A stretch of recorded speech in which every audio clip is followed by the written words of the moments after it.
একাত্তরের মুক্তিযুদ্ধে শহীদ হয়েছেন ৩ লক্ষ মানুষ। মুজিব ইংরেজি মিডিয়ার সাক্ষাৎকারে বলেছেন ৩ মিলিয়ন। মুজিব ইংরেজি ভাষাকে এমনভাবে বিকৃত করে যে ডেভিড ফ্রস্ট তা শুনে কান্না শুরু করে দেয়। মুজিব মারা যাননি, একটি সেনা অভ্যুত্থানে নিহত হয়েছেন।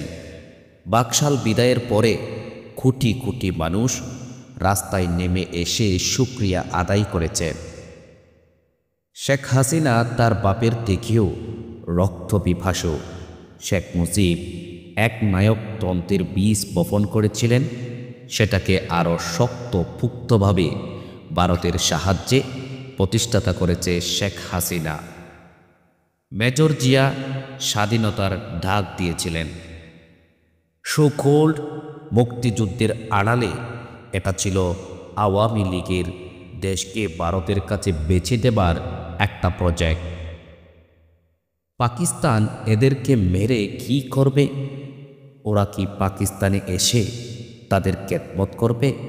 না, এদেরকে মারার পর একটি মেধাশূন্য বাংলাদেশ গড়তে চেয়েছিল তারা।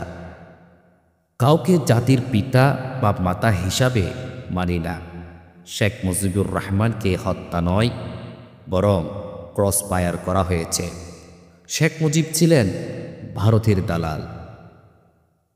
মুজিবের মৃত্যুর পর লাখো লাখো মানুষ রাস্তাঘাটে, অন্দরে বন্দরে আনন্দ মিছিল বের করেছিল। তাদেরকে আমরা ডেকে আনি নাই, সবাই স্বতঃস্ফূর্তভাবে অংশে নিয়েছিল। এভাবে জনস্বীকৃতি পেয়েছিল ধানমন্ডি ৩২-এর সামরিক অভ্যুত্থান। শেখ মুজিব তার জুলুমের মাত্রা এতটাই তীব্র করেছিল, স্বৈরাচারী আচরণের মতো, যে তখন মানুষ রবের কাছে মুক্তি চাচ্ছিল যে তার জুলুমের অবসানের জন্য।